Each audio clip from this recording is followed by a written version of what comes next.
rồi, rồi.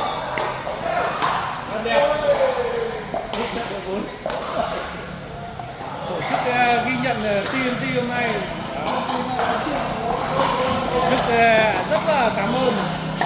Kiếm tiền kinh quá.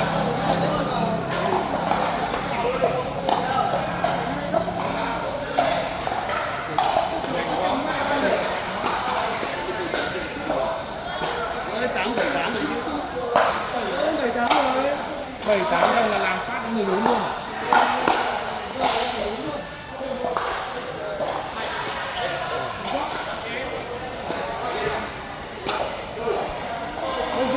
Tiền nữa thôi hết rồi. Kiếm tiền nhiều hơn là phải mua tiếp thôi. Hơn cả phải đéo có tiền mua này đéo có chỗ ngồi. Thì lại hơn cả phải ngồi chỗ nào cũng máy đâu. Tôi có máy không? Tôi cho máy đi được. Đấy là nhà biệt thự. Cái này hay là cái cho máy là được.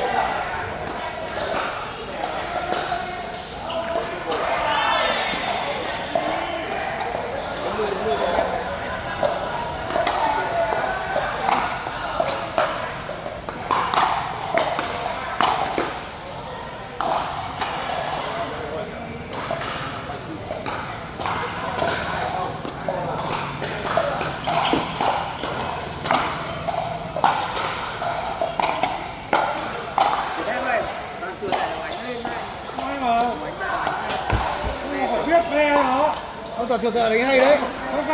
Toàn chuột giờ đánh hay đấy. Đánh nhau hay là quyết tâm. Mình đúng toàn chuột vẫn ăn được không như chúng ta. Chuột lần này nó không bị lỗi những cái quả lặt vặt. Ngày xưa nó lỗi lặt vặt nhiều. Bây giờ nó bán bây giờ nó lại còn biết cả dry nữa cơ. Ngày xưa dry thì 10 quả thì hỏng mẹ bấy, bây giờ thì 10 quả thì phải 7 8 quả vào ngon. Chung là lên tay đấy. Anh đánh như này cả lắm. May anh không vào tay. Tao biết là lúc mình lên đến 14 trước tao biết là mày mệt rồi. Bây giờ người nó mệt, nó yếu đây, không vào tay.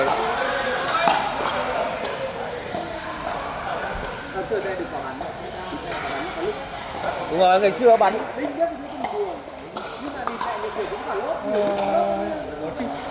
Anh đánh ở cái sân này có hai cái điểm anh chưa làm quen được. Cái thứ nhất là cái mặt, thứ hai là ánh sáng. Anh cảm giác nó bị tối hơn cho nên mình nó bị chậm hơn rất là nhiều. Sân nó bị loá. Cái độ nảy này nó êm hơn, cái đâm ra nó lại thấp hơn cái độ nảy của sân nhà mình. Sân anh cứng hơn đúng không? Chỉ có vào Từ Sơn thôi. Sân của anh không áp phan đúng không? Không áp phan, nó cứng hơn. Sân này nó có áp phan. Nhưng mà cái phần sơn là anh làm Chuẩn. 3 lớp cao su ấy. Cái hạt ấy. Thiếu gà phan thôi. Chỉ có anh không làm gà phan thôi.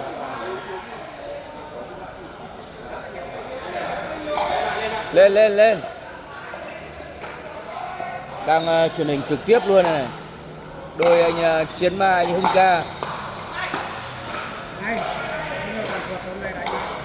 Không, còn chuột đợt này nó ít lỗi hơn, ngày xưa nó lỗi nhiều, cái còn đợt này tốt hơn rồi. Chưa đồ lại còn đứng sõng. Được không? Đợt này tôi cần hạ xuống. Bây giờ đợt rai ít hơn, ngày xưa đợt rai tốt. Thôi bác. Như ngày xưa Anh Hùng ấy, có quả cắt đấy. Là em hơi vướng. Nhưng mà em lại thả em lại để toàn chuột xử lý. Không dry được anh. Cứ chả ra bóng mà chuột anh phải cắt. Cái vấn đề là Khánh nó đánh được càng càng trái. Đi nha. Toàn nó dồn hết vào Khánh cái khác thì nó diễn nhanh. Thấy như làm gì có drop có đinh đâu, nó toàn ấy mà. Không phang. Chuyên phang mà.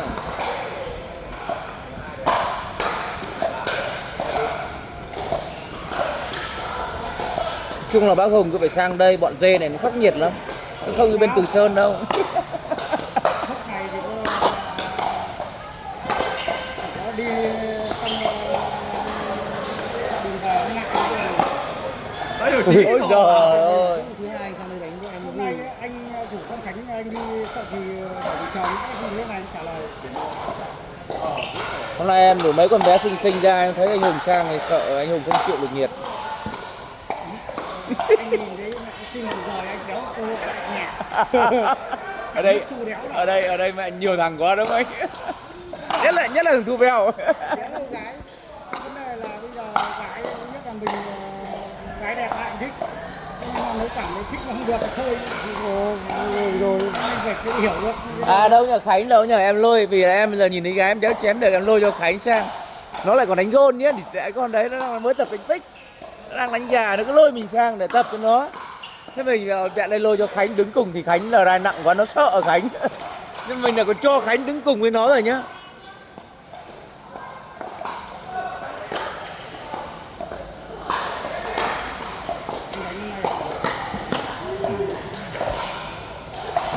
Sơ đẳng. Đánh cùng làm Hưng một hai công nó phải tập trung vào. Luca nó vô của hai công sớm lắm. Vô luôn phải tư thế chuẩn bị. Như anh em mình còn phải ninh mấy phát đây rồi. Hưng Mình cao thì cái công như nó mới đánh nó vội. Như Thu Beo cũng thế. 5 rưỡi đâu, như bọn em mới được con 5. Hưng đánh từ lúc nhà anh có sân. Hưng đánh sau. Nó đánh nhiều hơn mình ấy. Nhưng về sau nó ít hơn. Bọn em tầm tháng 10 năm ngoái. Hưng đến đầu năm đi chơi. Hưng đánh mà lúc nào anh không biết. Em năm đấy. Bọn em tầm năm, bọn em từ tháng 10 năm ngoái. Hưng thì nó phải sau mấy tháng. Rồi bọn em sang bên anh nó còn đang còn đi đánh tennis mà. Nó đánh xong đánh cả hai thứ.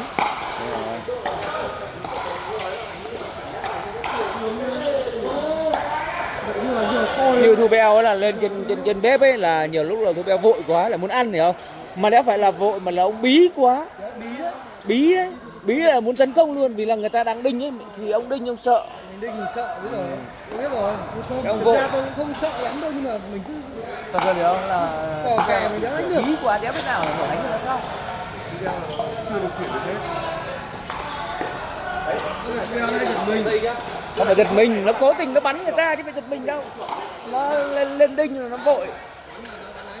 Nó bắn toàn rúc.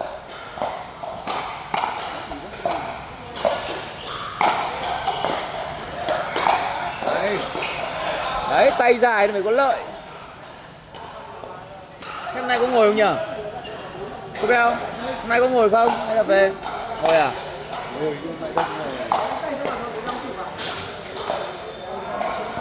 Nói chung là cái sân này thì nó giờ toàn các cao thủ hết rồi hả?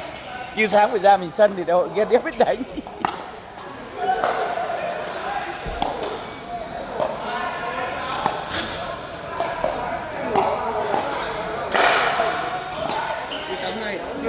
Đánh quả gì ấy? Cắt tennis à?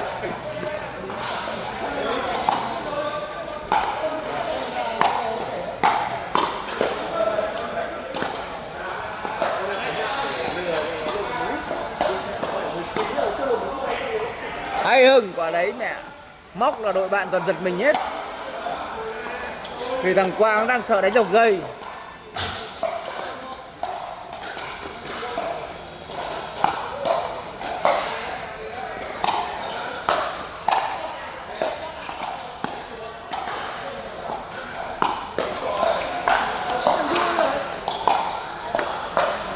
Nó về rồi.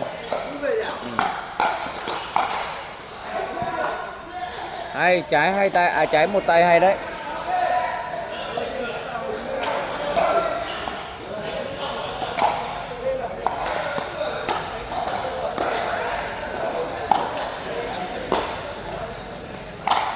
Ui dồi.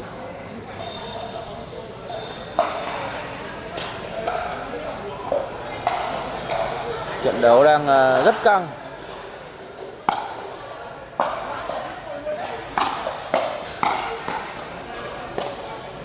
Đấy.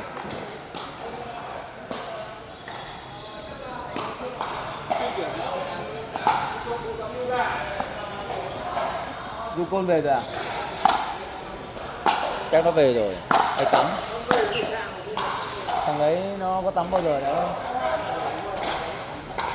Nó về rồi. Các thằng nào chửi nhau nói sao nó bỏ thế rồi, bỏ hỏi anh em rồi.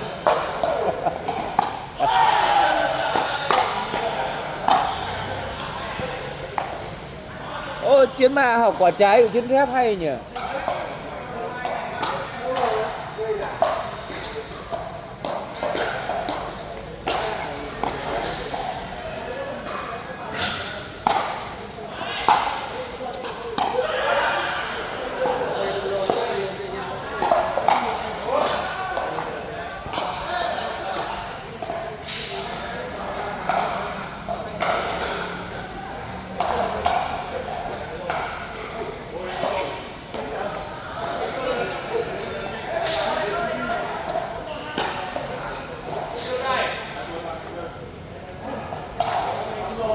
Xong rồi các ông ra cho hai thằng đánh đơn. 11 11 hết rồi, ra đánh đơn.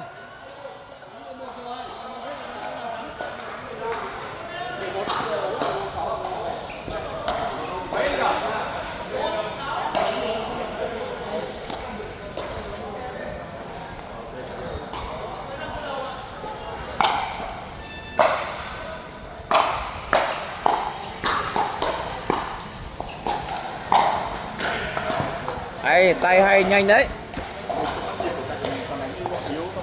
Không phải ra đây một thời gian đi. Cứ thứ hai chỉ có sang với anh em mình lên tay ngay. Đánh bọn kia vừa đánh vừa múa nó khác, bọn này đéo múa được đâu. Đấy. Đánh cái này phải drop nhiều, đinh nhiều.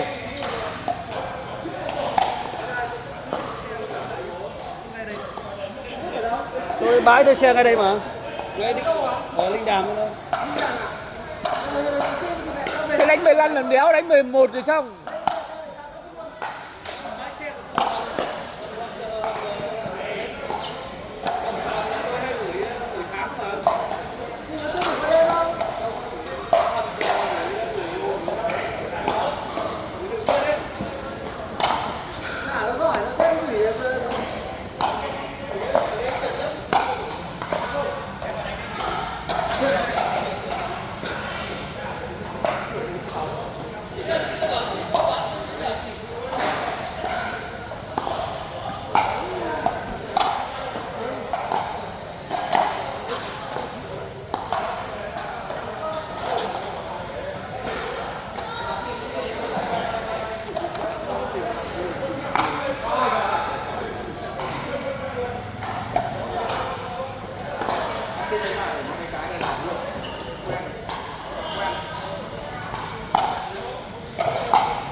Đơn. Đấy, hai ông chuyên đơn. Bây giờ là trận đơn rồi anh Hưng.